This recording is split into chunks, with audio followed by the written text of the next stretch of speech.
کردہ مخلوقات میں انسان بنا کر پیدا فرمایا اور ساتھ ہی ساتھ ہمیں اشرف المخلوقات کے درجے سے بھی سرفراز فرمایا۔ اللہ جل جلالہ و عما نوالہ کا بڑا ہی شکر احسان عظیم ہے کہ رب کعبہ نے ہم اور آپ کو اپنے نبی مکرم رسول محتشم صاحب لولاک باعث تخلیق کائنات فقر موجودات تاجدار مدینہ حضرت محمد مصطفیٰ احمد مجتبیٰ صلی اللہ تعالی علیہ وسلم کی امت بابرکت میں پیدا ہونے کا اعزاز بخشا۔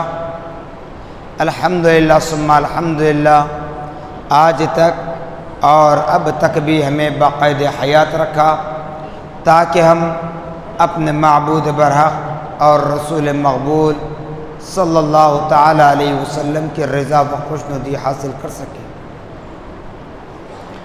معزز سامعین محترم، قرآن مقدس کی جس آیت مبارکہ کو تلاوت کیا گیا ہے وَأَمَّا بِنِعْمَةِ رَبِّكَ فَحَدِّثْ، لوگو تم اپنے معبود برحق کی نعمتوں کا چرچا کرو۔ یقیناً اللہ رب العالمین کی نعمتیں ہم پر اتنی ہیں کہ ہم اس کو شمار نہیں کر سکتے، گن نہیں سکتے، تو یاد رکھیں تو پھر اللہ رب العالمین کی نعمتوں کا بدلہ بھی ہم چکانے کے قابل نہیں ہیں، یعنی بدلہ ادا نہیں کر سکتے۔ بہرحال آپ حضرات کے سامنے بارہا میں کہتے آتا ہوں کہ لوگوں ہمیں موقع دیا جا رہا ہے، اس کو غنیمت جان لیں۔ جب موقع ہمارے ہاتھوں سے چلا جائے تو پھر آنے والا دن، آنے والا زمانہ، آنے والا وقت ہمارے ساتھ کیا ہوگا، کیا معاملہ کیا جائے گا، کیا سلوک کیا جائے گا، اس وقت پتہ چلے گا۔ جیسے کہ ہم نے معراج کی رات کو رخصت کیا تو ہم بہتر جانتے ہیں کہ کن کن لوگوں نے اس رات کو پا کر اللہ اور اس کے رسول کی حکموں پر عمل کیا ہوگا، کیونکہ بڑی عظیم المرتبت رات تھی۔ باوجود اس کے ہم صرف نماز عشاء ادا کی اور سب مسجد سے نکل گئے، یعنی کہ اس طرح ایسے معلوم ہوتا ہے کہ ہم نے نماز کو ایک فیشن بنا لیا ہے۔ اس رات بھی میں نے کہا اور آج بھی کہوں گا، اور ابھی بھی دیکھ لیں وقت اتنا ہو چکا ہے لیکن ہماری مسجد بالکل خالی ہے، مشکل سے 2 صف کے لوگ ہیں۔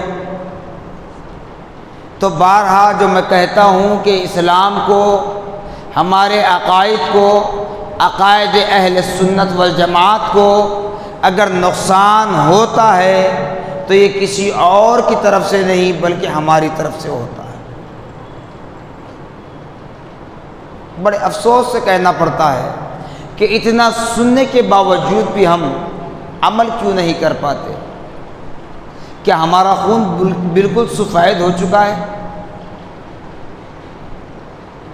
ارے یاد کریں اس وقت کو، جو وقت لاک ڈاؤن کا تھا، میں بارہا اس کو ریپیٹ کر رہا ہوں، لاک ڈاؤن کا وقت تھا، کورونا وائرس کووڈ-19 کی وبا پھیلی ہوئی تھی، اس وقت مسجدوں کو آنے کے لیے تڑپ رہے تھے، تو پھر آج موقع دیا گیا ہے تو پھر آج مسجد میں کیوں نہیں ہے؟ سوچئے، مسجد میں کوئی آئیں یا نہ آئیں پرواہ نہیں ہے، لیکن جس وقت مسجد کا دروازہ بند کر دیا جاتا ہے تو پھر اس وقت آنے کی تڑپ کیوں رکھتے ہیں؟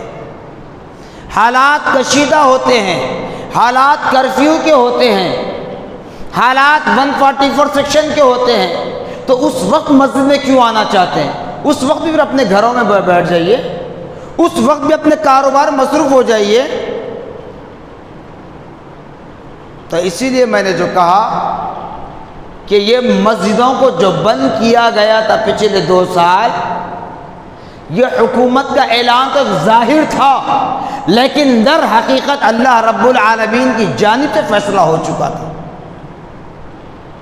کہ ہم اتنے پاپی ہیں، ہم اتنے گناہگار ہیں، ہماری خطائیں اتنی ہیں کہ اللہ ہم سے ناراض ہے۔ اسی ناراضگی کی بنا اللہ رب العالمین ہم سے سجدوں کی توفیق چھین لیا تھا، ہم کو اس کے گھر میں آنے نہیں دیا جا رہا تھا۔ یہی وجہ ہے۔ بیماری تو ایک بہانہ ہے، موت ایک بہانہ ہے، لیکن بڑے افسوس کے ساتھ جب کہ بارہا یہ بتلایا گیا، جمعہ کے دن 2 مرتبہ اذان ہوتی ہے، پہلی اذان مائک کے ذریعے ہوتی ہے، دوسری اذان خطبے کے وقت ہوتی ہے۔ یہ بتلایا گیا آپ کو جمعہ کی فضیلت میں کہ جمعہ کی پہلی اذان جیسے ہی ہو، اللہ رب العالمین کے مقرب کردہ فرشتے مسجد کے گیٹ پر کھڑے ہو جاتے ہیں، اور جیسے جیسے مصلی حضرات اللہ کے وہ بندے مسجد میں داخل ہوتے ہیں تو فرشتے ان کے نام اپنی لسٹ میں لکھتے رہتے ہیں۔ جب دوسری اذان و خطبے کے لیے جب خطیب ممبر پر بیٹھے اور اس کے سامنے اذان کہی جائے، وہ اذان سننے کے ساتھ ہی وہ فرشتے اپنے ریکارڈ بند کرتے ہیں، اپنے رجسٹرڈ بند کرتے ہیں اور خطبہ سننے کے لیے باادب بیٹھ جاتے ہیں۔ تو جو اس سے پہلے آئے وہ نمازیوں کی فہرست میں شامل ہوگا، اور جو خطبے کی اذان کے وقت آئے، جس وقت فرشتوں کے ریکارڈ بند ہو جائیں تو رب کی بارگاہ میں تمہارا نام نمازیوں کی لسٹ میں شامل نہیں ہوگا، چونکہ نماز جمعہ کے بعد فرشتے وہ ریکارڈ رب کی بارگاہ میں پہنچاتے ہیں۔ یہ تو فضیلت کی بات تھی، لیکن قرآن پاک میں ایک سورہ ہے سورۃ الجمعہ، ہفتے کے 7 دن ہیں، لیکن کسی اور دن کے نام سے سورہ نہیں ہے، لیکن جمعہ کے دن کے نام سے سورۃ الجمعہ قرآن میں موجود ہے۔ اس سورۃ الجمعہ میں اللہ رب العالمین فرما رہا ہے، لوگو تم جب جمعہ کی پہلی اذان سن لو تو اپنے کاروبار، اپنے تمام تر تعلقات کو بند کر دو اور اللہ کی گھر کی جانب رواں دواں ہو جاؤ۔ اب قرآن کا حکم، اسلام کا مصدر اول، اسلام کی نص، جی قرآن کا انکار گویا خدا کا انکار ہے۔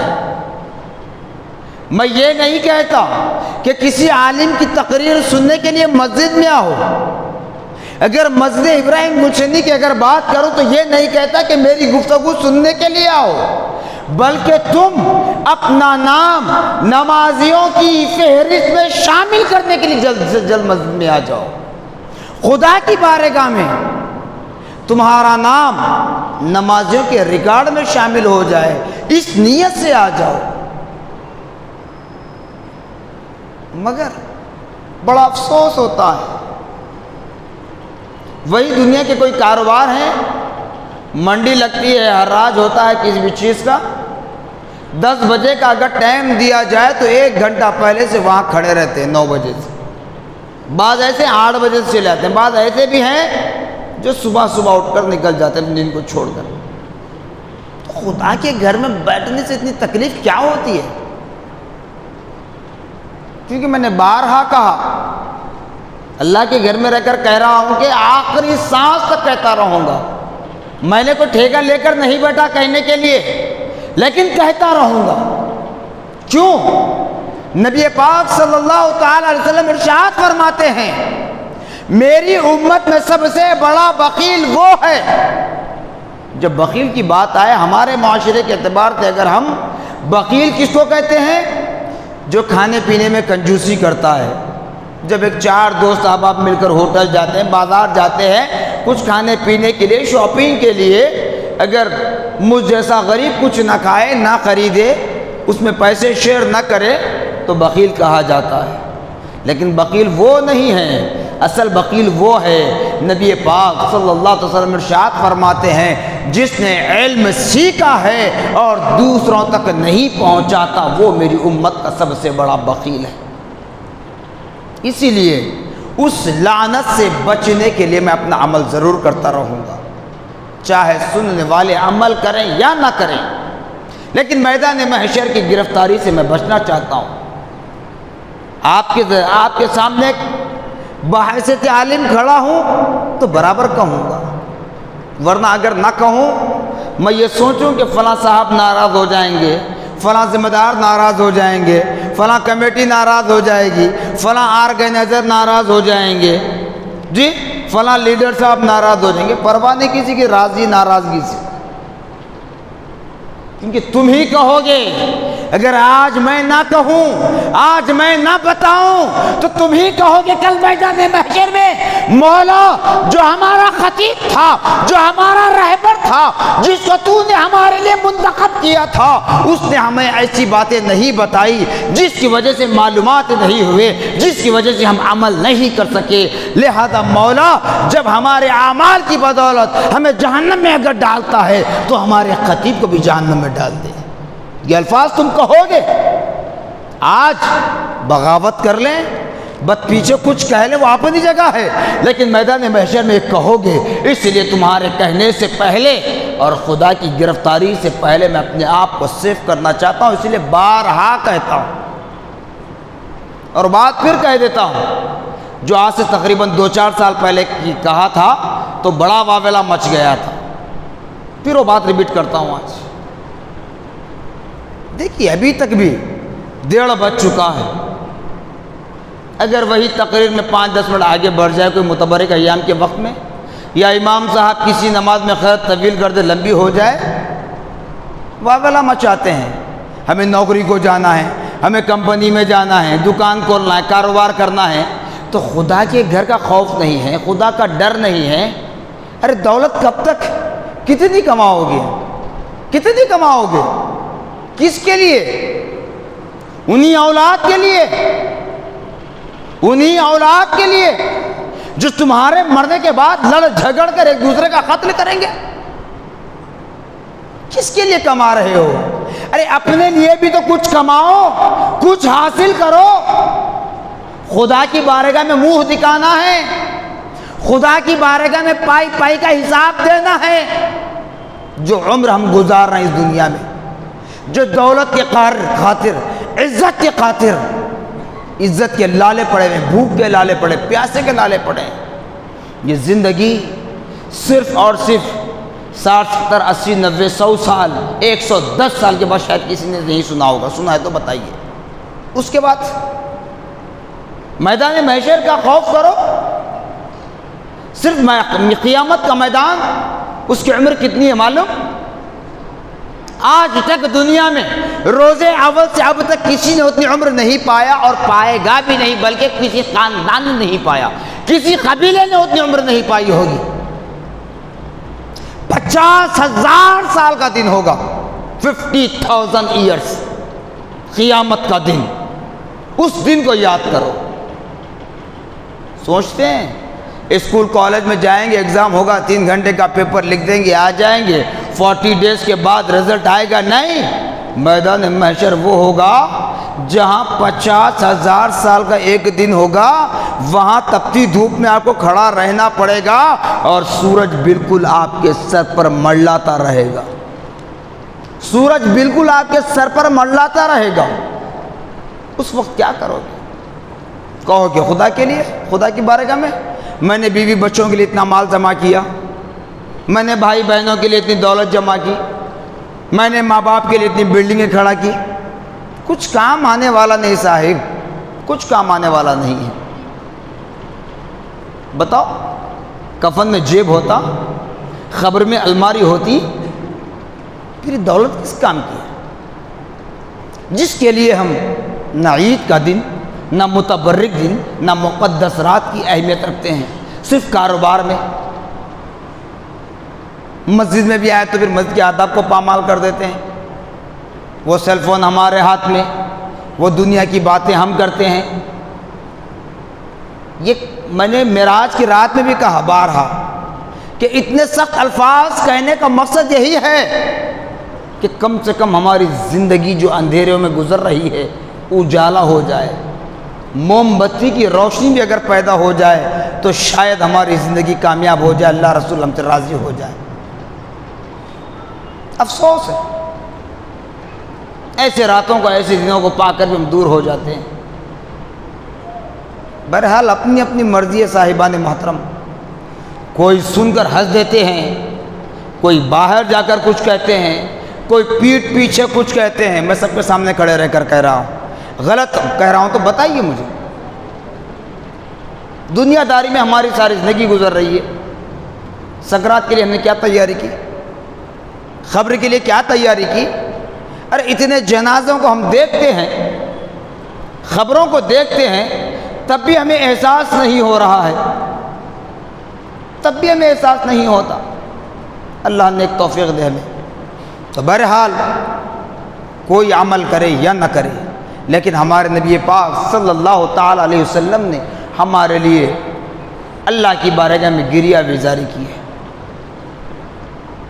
اس کے بعد بھی ہم صرف زبان سے دعویٰ کرتے ہیں عاشق رسول کا۔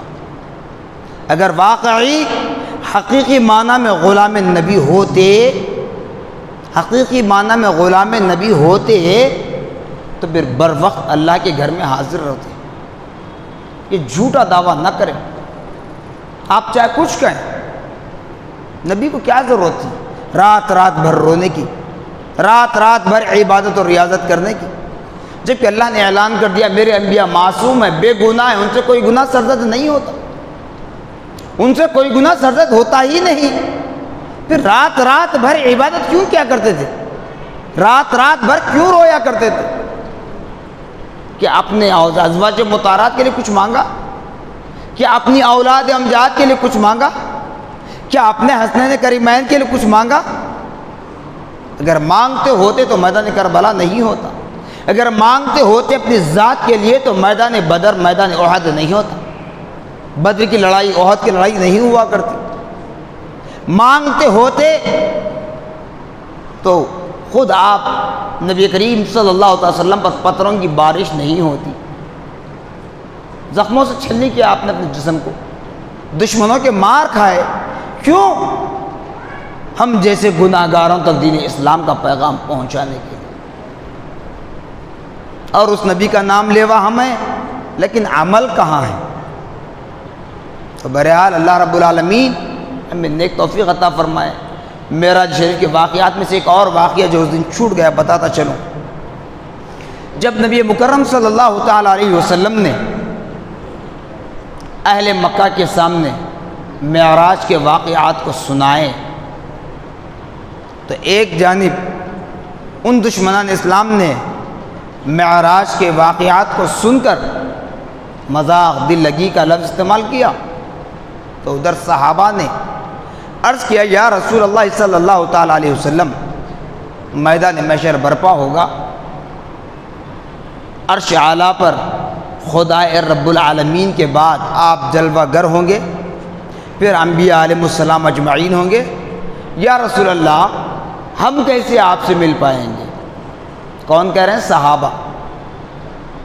ہمارے اعمال تو اس قابل نہیں ہیں کہ ہم اللہ والے کے پیر کی دھول تک پہنچ سکیں، کہاں نبی تک کی بات، کہاں خدا کی بات۔ تو صحابہ نے عرض کیا یا رسول اللہ میدان محشر میں کیسے پہنچیں گے؟ یا رسول اللہ آپ ہمیں کیسے پہچانیں گے کہ ہم آپ کے امتی ہیں؟ کیونکہ وہاں حضرت سیدنا آدم علیہ نبیین علیہ السلام سے لے کر حضرت سیدنا عیسیٰ علیہ نبیین علیہ السلام تک کم و بیش 1,24,000 انبیاء علیہ السلام اجمعین کی امتیں ہوں گی، اور ہم بھی ہوں گے۔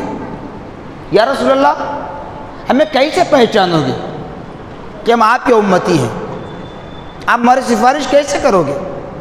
تو نبی پاک صلی اللہ علیہ وسلم نے ارشاد فرمایا، دیکھو اللہ رب العالمین نے جو تم پر نماز فرض کیا ہے، وہ نماز پڑھنے کے لیے آپ پر ضروری ہے کہ نماز سے پہلے پاک و صاف ہوں، پھر وضو کر لیں۔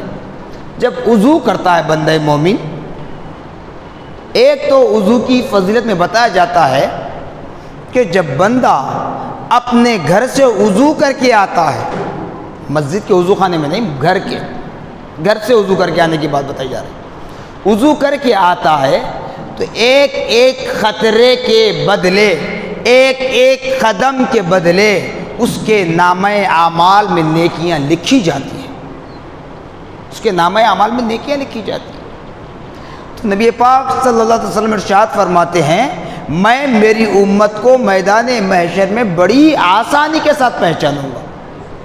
کیسے؟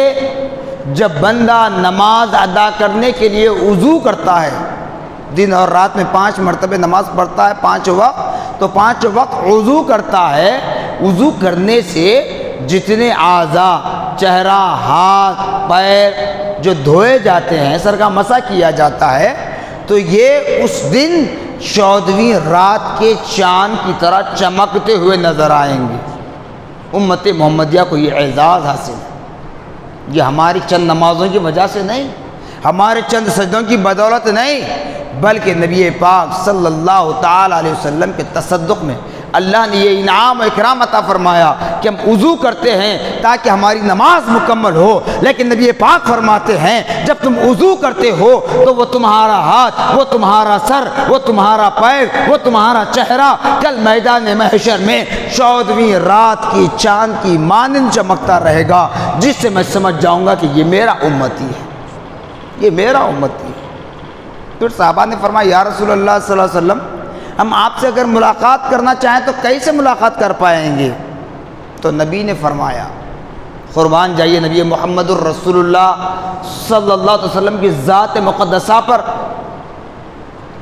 کہ آپ نے ہمارے لیے ولادت کے وقت بھی رب کی بارگاہ میں التجا کی، نبوت کا تاج پہنایا جا رہا تھا اس وقت بھی رب کی بارگاہ میں التجا کی، معراج کی رات سے سرفراز کیا جا رہا ہے، انعامات اکرامات کی بارش ہو رہی ہے، اس وقت بھی اپنے سر انور کو جھکا کر رب کی بارگاہ میں التجا کر رہے ہیں، رب حب لی امتی، رب حب لی امتی، مولا میری امت کی مغفرت فرما، گناہ ہم کر رہے ہیں، مغفرت نبی طلب کر رہے ہیں رب کی بارگاہ میں۔ اللہ اکبر۔ تو جب صحابہ نے عرض کیا، یا رسول اللہ کیسے ملے؟ نبی نے فرمایا، اے میرے صحابہ سنو، 3 مقامات ہوں گے جہاں تم مجھ سے ملاقات کر پاؤ گے، 3 مقامات۔ صحابہ نے عرض کیا، یا رسول اللہ کون سے 3 مقام ہیں؟ تو نبی نے فرمایا، پہلا وہ مقام جہاں میزان لگایا جائے گا، ترازو لگائی جائے گی، نامہ اعمال تولے جائیں گے، جس گنہگار امتی کے نامہ اعمال میں نیکیاں کم ہوں، گناہ زیادہ ہوں، تو اس کی نیکیوں میں اضافہ کرتا رہوں گا، اس کی نیکیوں میں اضافہ کرتا رہوں گا۔ تو صحابہ نے عرض کیا، یا رسول اللہ اگر وہاں نہ مل سکیں تو دوسرا مقام کون سا ہے؟ تو نبی نے فرمایا، دوسرا وہ مقام جہاں اللہ رب العالمین نے مجھے حوض کوثر عطا فرمایا ہے، اس حوض کوثر پر کھڑا رہوں گا اور میری آنے والی گناہگار پیاسی امت کو اپنے ہاتھوں سے جام کوثر پلاتا رہوں گا۔ پھر صحابہ نے عرض کیا، یا رسول اللہ اگر وہاں بھی نہ مل سکے تو تیسرا مقام۔ سوچئے اور اس بات کو اچھی طرح ذہن میں بٹھا لیں کہ نبی ہماری نیکیوں میں اضافہ کریں گے، میزان پہ کھڑے رہ کر نبی میدان محشر میں ہمیں اپنے ہاتھوں سے جام کوثر پلائیں گے۔ یہ بات ذہن میں رکھ کر گناہ میں ملوث رہو گے تو مرنے کے ساتھ سیدھا جہنم میں ڈھکیل دیے جاؤ گے، فیصلہ کچھ نہیں، سیدھے جہنم میں چلے جاؤ گے۔ کیوں؟ یہ ان لوگوں کے لیے ہے، یہ بشارتیں ان لوگوں کے لیے ہیں جو اللہ اور اس کے رسول کے حکموں پر عمل پیرا ہوتے ہیں، کبھی وقتاً فوقتاً نفس کی خواہش کی تکمیل کے لیے اگر ان سے گناہ سرزد ہو جائے، کبھی دنیا کی عزت، دنیا کی شہرت، دنیا کی مال متے کے غلبے میں آ کر ان سے کوئی غلطی سرزد ہو جائے، کبھی شیطان ان پر غالب آ کر گناہ میں مبتلا کر دے، تو ایسے لوگوں کے لیے معافی ہے۔ ایسے لوگوں کے لیے، ہر گناہ گار کے لیے نہیں، ہر شرابی زانی جواری کے لیے نہیں۔ یاد رکھ لیں، صرف یہ باتیں سن کر خوش نہ ہونا کہ اللہ معاف کرے گا، بالکل بھی اللہ معاف کرنے والا نہیں ہے۔ جہاں اللہ پاک نے اپنے آپ کو رحمان الرحیم کی صفت خاص کر لیا ہے، وہیں پر فرمایا کہ جو قوم اپنے آپ کو بدلنا نہیں چاہتی، میں اس کی تقدیر کو بھی نہیں بدلتا۔ یہ خدا کا فیصلہ ہے، خدا کا فیصلہ ہے۔ اس لیے فرمایا گیا یا ایھا الذین آمنوا ادخلوا فی السلم کافہ، کہ ایمان والو مکمل طور پر اسلام میں داخل ہو جاؤ۔ ولا تتبعوا خطوات الشیطان، تم شیطان کی اتباع نہ کرنا، انہ لکم عدو مبین، بے شک وہ تمہارا کھلا دشمن ہے۔ مگر آج ہماری زندگیاں شیطان کی اتباع میں ہو رہی ہے، آج ہماری زندگیاں اللہ اس کے رسول کی نافرمانی میں کٹ رہی ہیں۔ یاد رکھو، حالات خراب ہونے سے پہلے، آخری سانس نظر جانا ہونے سے پہلے، ملک الموت کے آنے سے پہلے توبۃ النصوحہ کر لو، مغفرت طلب کر لو۔ معراج کی رات تو چلی گئی، آنے والے دوسرے جمعہ کو، یعنی آج کو 15 دن شب برات کی رات ہے، اس رات میں رب کی بارگاہ مغفرت طلب کر لو، شاید اس رات کی توبہ سے اللہ راضی ہو جائے۔ نہیں معلوم کون کب اس دنیا سے چل بسے، موت کا کوئی بھروسہ نہیں ہے۔ اسی طرح ہم زندگی اگر گزارتے چلیں، یاد رکھ لیں، بارہا کہہ رہا ہوں، اللہ اس کا رسول حاضر و ناظر ہے کہ کسی پر کوئی طنز مقصد نہیں ہے۔ میں اگر کچھ کہوں، کوئی مجھے 1 روپیہ دینے والا نہیں، نہ میں کسی کے 1 روپے کا رویدار ہوں، نہ کسی کے واہ کا رویدار ہوں، بس حق بات پہنچانا مقصد ہے۔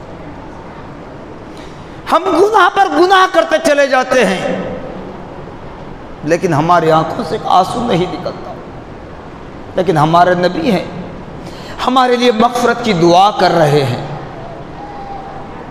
پھر ہم ریاکاری پر کیوں جایا کرتے ہیں؟ اللہ اس کے رسول کو راضی کرے۔ آخری بات، تیسرا مقام جو نبی پاک صلی اللہ علیہ وسلم فرماتے ہیں، اے میرے صحابہ سنو، اگر ان 2 مقامات پر ملاقات نہ ہو سکے، آخری اور تیسرا مقام وہ ہوگا جہاں پل صراط قائم کیا جائے گا، جس راستے سے جنتی بھی چلے گا دوزخی بھی چلے گا، اس پل صراط پر کھڑا رہوں گا اور رب کی بارگاہ میں التجا کرتا رہوں گا، ربی سلم امتی، ربی سلم امتی، مولا میری امت کو سلامتی سے گزار دے، مولا میری امت کو سلامتی سے گزار دے۔